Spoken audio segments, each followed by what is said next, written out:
Today we talk to the U.S. Ambassador na Salon Brian David Hunt, where they talk about U.S. programs in our salon, and also we point of discussion today could be the issue and the alleged proposed visa restrictions to Sierra Leone. Once again, good morning, Brian, and welcome to the program. Good morning, Salon. Very good morning. A pleasure to be here. Since we last hosted you, a lot has happened, and one of which is the change of guard in the U.S. New president, new policies. Africa is concerned, Leoneans are concerned, and one of these policies or the shifts in the U.S. is the reduction of U.S. programs overseas. Leoneans would like to know, we start on that note, what is the status of USAID programs in Sierra Leone? So I think it's far too early to make a conclusion as to whether it will be a reduction in U.S. programs overseas. Certainly, as Secretary Rubio has said on more than one occasion, the United States will continue to be a global leader in the provision of foreign assistance. The aims of the Trump-Vance administration are to make sure that when we provide foreign assistance, that foreign assistance is supportive of our overall foreign policy towards a country, which is appropriate. They want to make sure that every dollar we spend ultimately supports overall goals that the administration has and is consistent with their policy vision, which is what any administration would do in the United States. And then third, they want to make sure that every dollar we spend is getting to the intended recipients. They are very concerned that in some cases, our overseas development programs have provided an excessive amount of money towards bureaucratic overhead, and that the benefits have not been reaching the intended people who we want the money to go to. So they're taking a comprehensive review of our foreign assistance programming with those three goals in mind. It will mean that there will be changes to some of the priorities that we engage in. We're close to the end of that initial review of the State Department and USAID programs. We've made some decisions about what will be continued, some decisions about specific projects that won't move forward.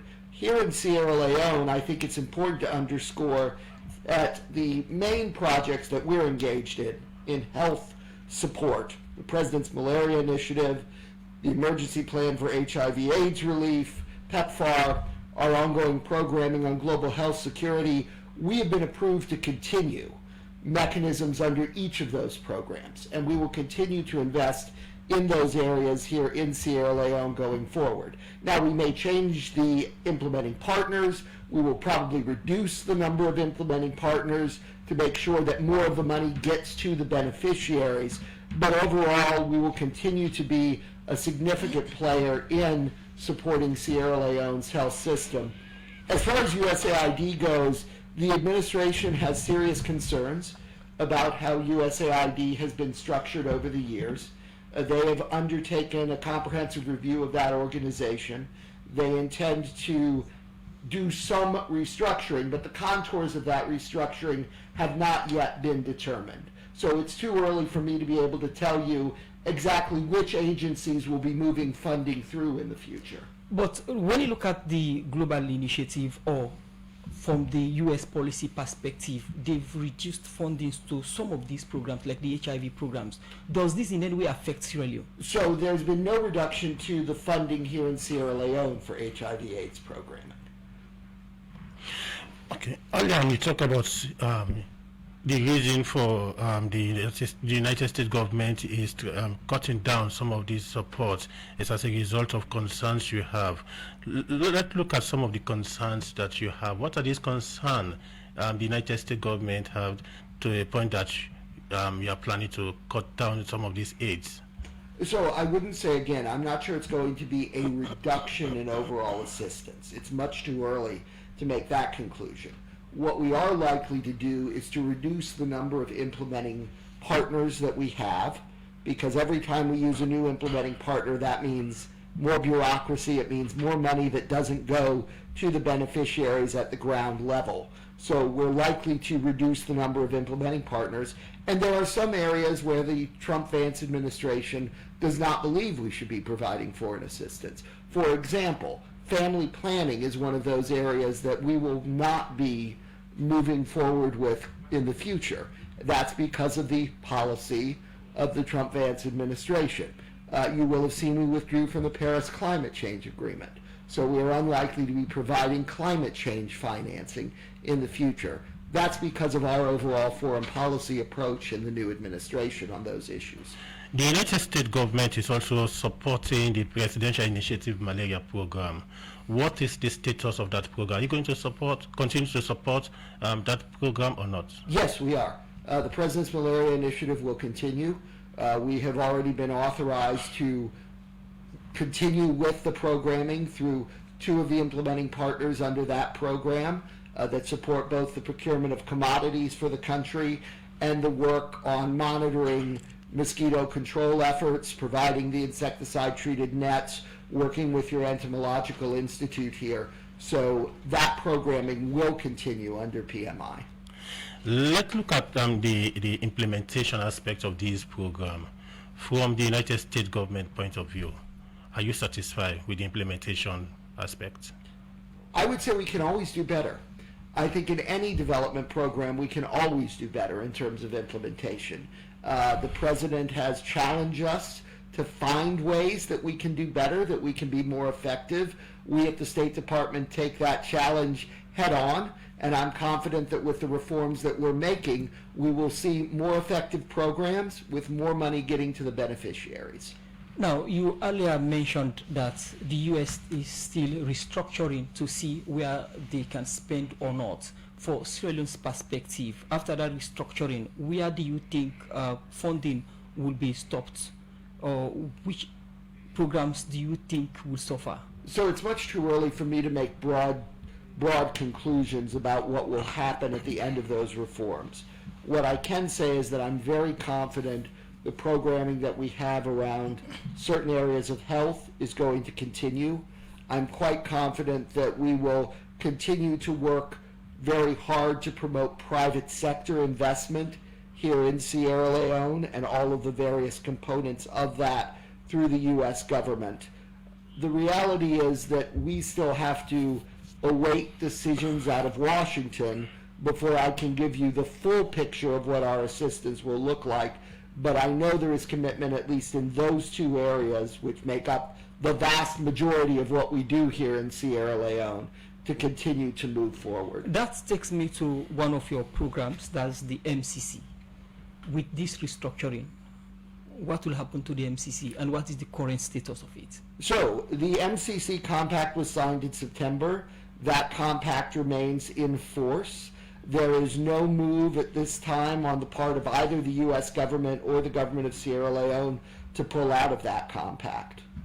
So even with the restructuring, you said the compact will still remain intact. As of right now, the compact is intact, and we have no instructions, and we've taken no steps by the U.S. government to withdraw from it.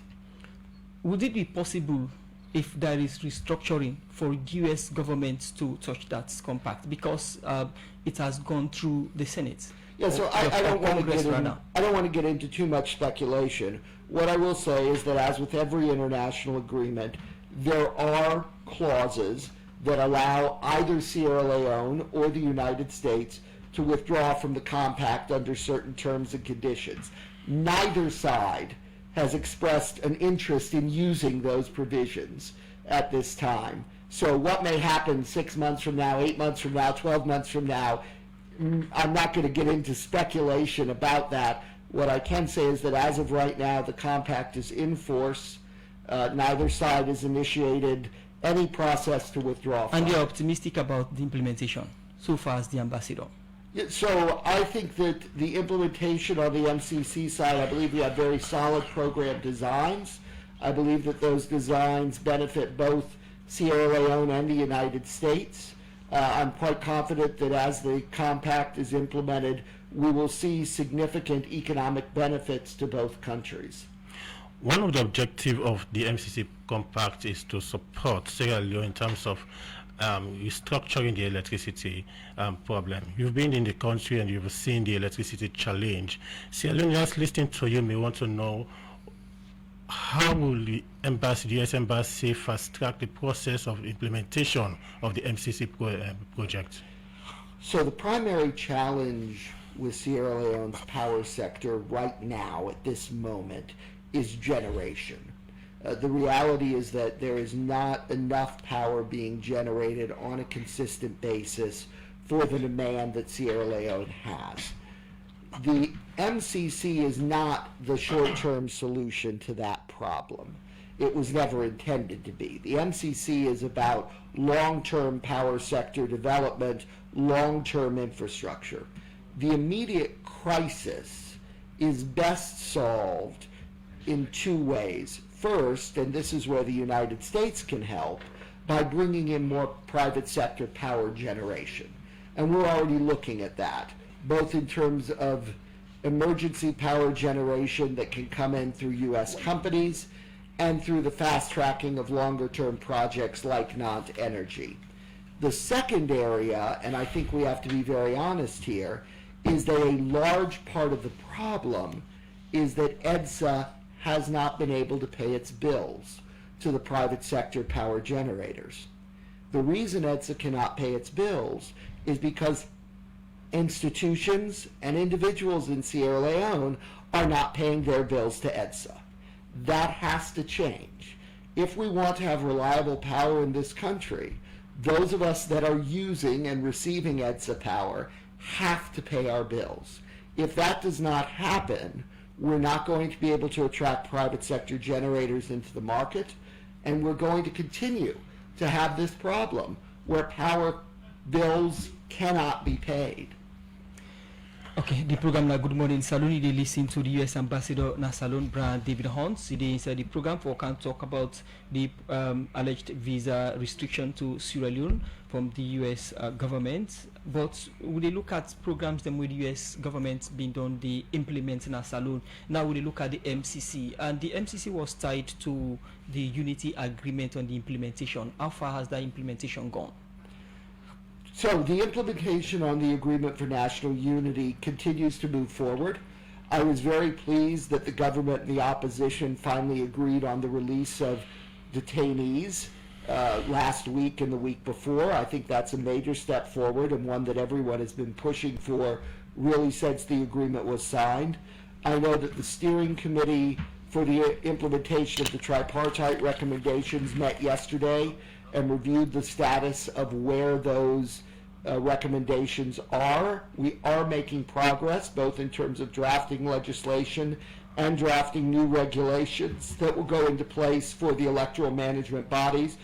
So while the process is certainly a lengthy one, and it was always intended to be a lengthy one, I think that we are making the progress that's necessary for the Agreement for National Unity and the tripartite recommendations to be implemented in more than sufficient time for entry into force of the MCC compact, and more importantly, frankly, in time for the 2028 elections.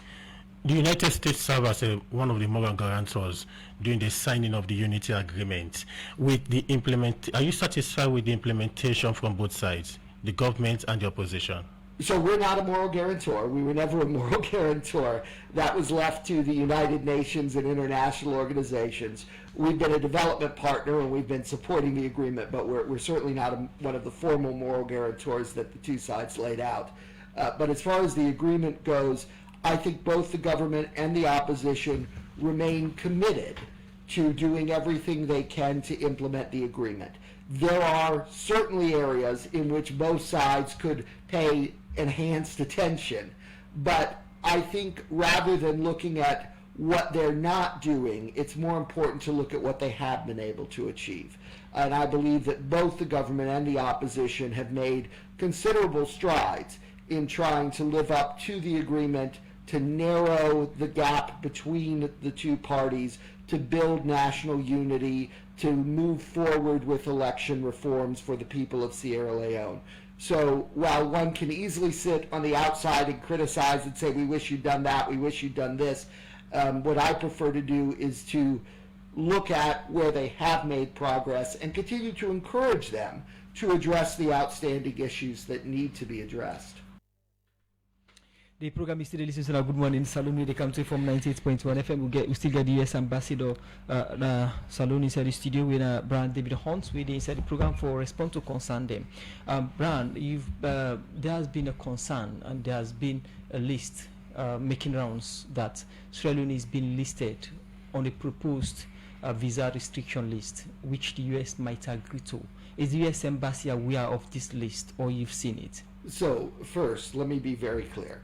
There are no visa restrictions on Sierra Leoneans. These operations are continuing as normal at the U.S. Embassy. People are free to use their visas that they may have to travel to the United States in accordance with the terms of those visas. The President, at the outset of the administration, made combating illegal migration to the United States his highest priority. As part of that, he asked the Department of State and our colleagues at the Department of Homeland Security to take a comprehensive look at our visas and immigration systems to make sure that we were doing everything possible to prevent illegal migration to the United States.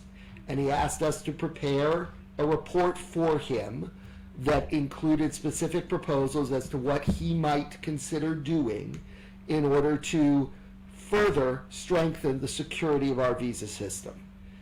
Those deliberations are ongoing. There are no policy proposals that have gone forward to the White House. There are no policy proposals that have been signed out by the Secretary of State. We are at the very early stages of what is a deliberative process. Now, in the course of a deliberative process in the United States, lots of proposals get put on the table. Lots of things get discussed at the working level. We believe in an open and free exchange of ideas, and we encourage people within our government service to think creatively about ideas that might go forward. But at this stage, nothing has been decided, nothing has been proposed, nothing is at a place for implementation.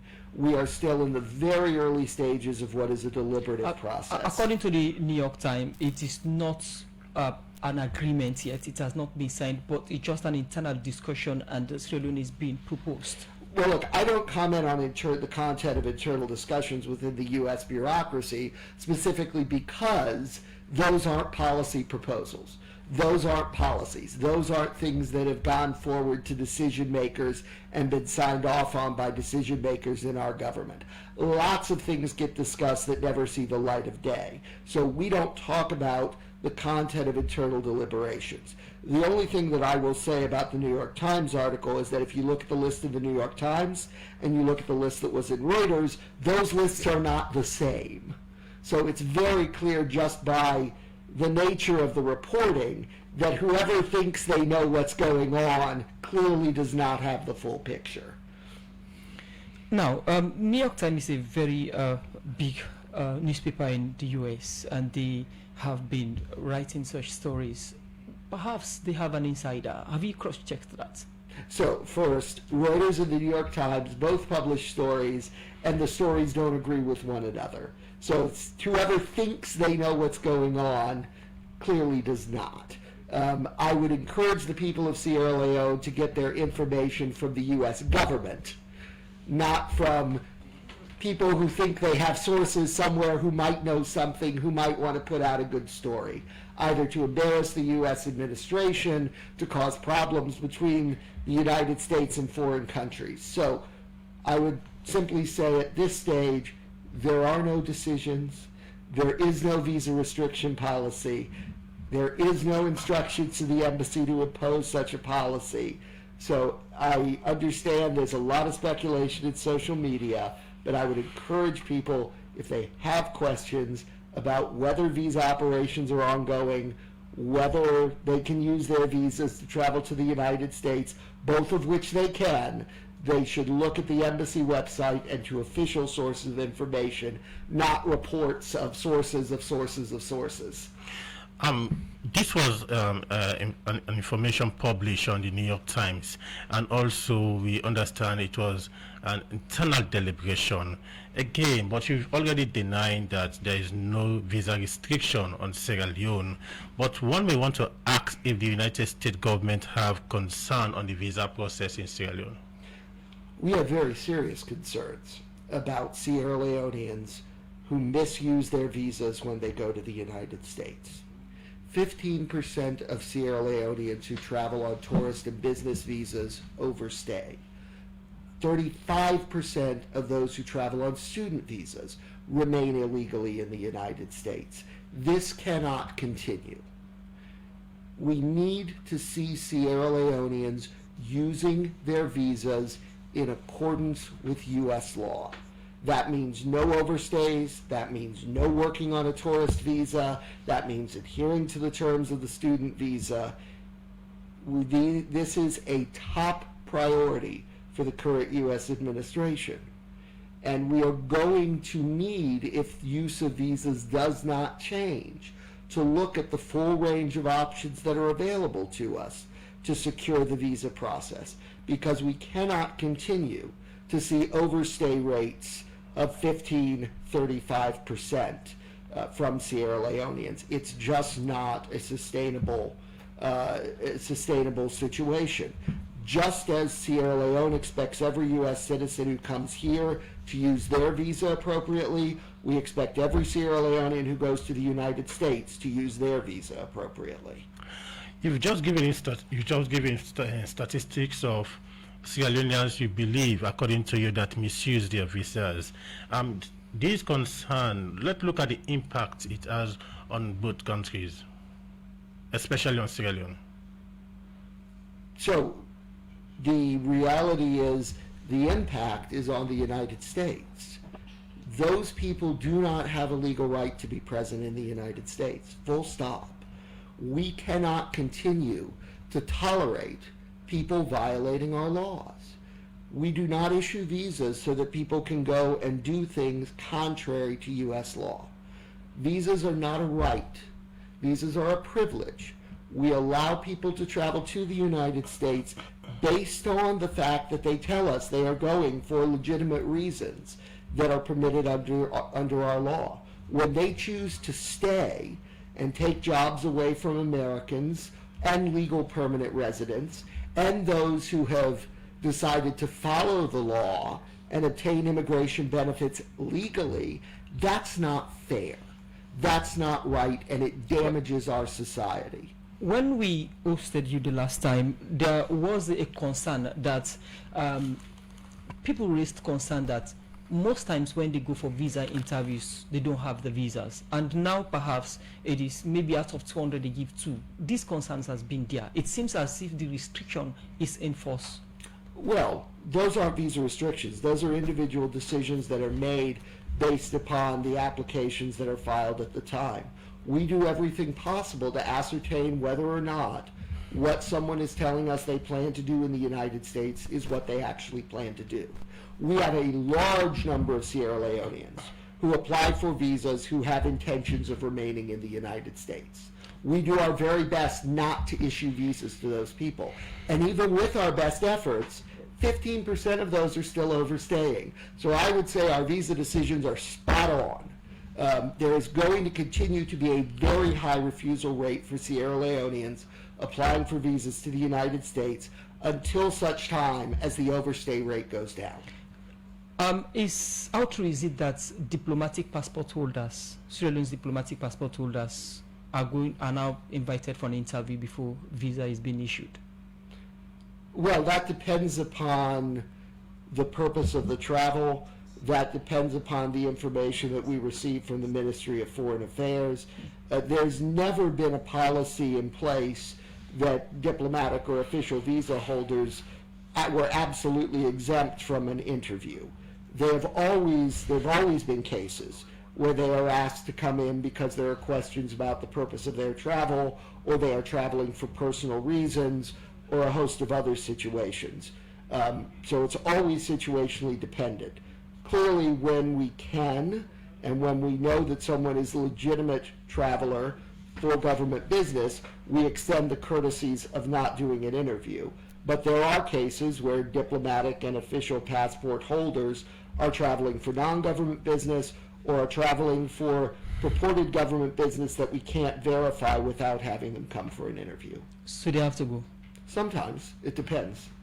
Now, let's look at the visa issues. Are you aware that there has been a huge backlog of immigrant visa applications, specifically IR and CR visas, waiting to be scheduled for an interview by the embassy?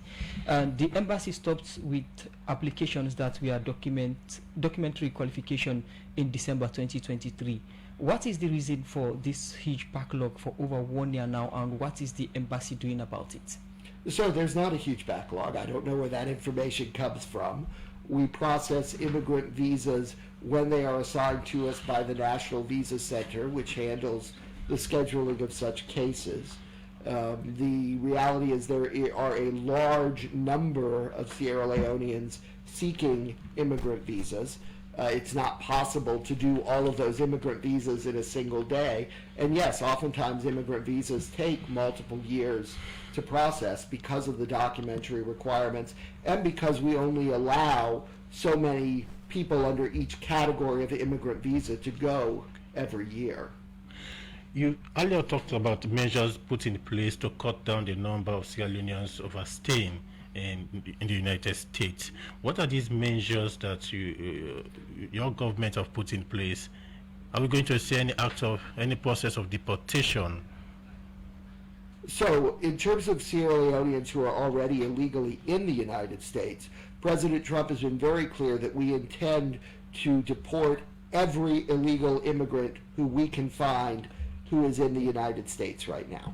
So if people from Sierra Leone are living illegally in the United States, they are absolutely subject to detention and deportation by our immigration services. I would strongly encourage those who are living illegally to depart now before they end up encountering folks from our immigration services, because the president is very serious about the need and the instruction to have every illegal immigrant leave the United States. And I was meant to understand that there are a lot of transfer cases from other U.S. embassies to Freetown, U.S. embassy, for an immigrant visa. Due to these many transfers, Sierra Leone citizens are constrained in having on-time visa appointments scheduled for immigrants' visa interviews. What is the embassy doing in making sure that Sierra Leonean citizens stand out or are priority in scheduling visa interviews in Freetown? So that's not how our system works. Any embassy can process any case for immigrant visas that the National Visa Center chooses to assign to them. Any nationality who is resident in Sierra Leone can request that their case be handled by the embassy here in Freetown. The National Visa Center does not put Sierra Leoneans at the top of the queue for processing here for immigrant visas.